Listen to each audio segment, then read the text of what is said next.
Mexico, tied up, beaten, strangled, and stabbed. What were the Americans doing south of the border, and why were they murdered? Joining us live is Elliot Spega, San Diego correspondent for the Associated Press. Elliot, I know the FBI has now gotten into this investigation, but what can you tell me about the murder of these four? Well, there's unfortunately more questions than answered. There were four young Americans from the San Diego area who went down to Tijuana to party. A missing persons report was filed with the Chula Vista Police Department, the San Diego Area Police Department, on Friday night, and the four bodies were found, as you mentioned, stabbed, strangled, and beaten inside a 1995 Aerostar van in eastern Tijuana.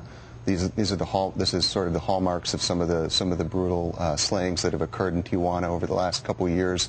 What would be unusual, it's unclear what their background is, why they were there, where they were before their bodies were found.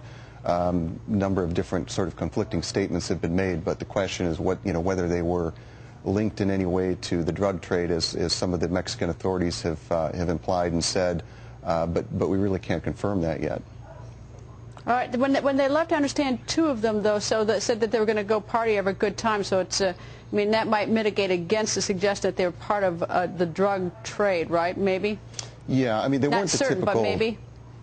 Yeah, right. They weren't the typical tourist that comes from the Midwest or out east that spends a week in Southern California and goes down to Tijuana to go down the main tourist drag and maybe have a meal or buy some souvenirs.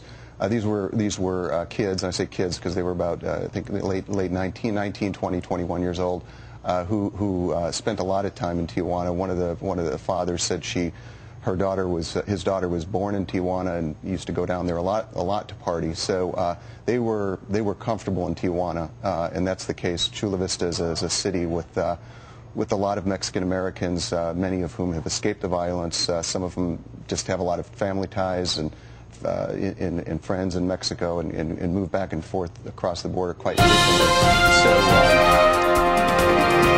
So.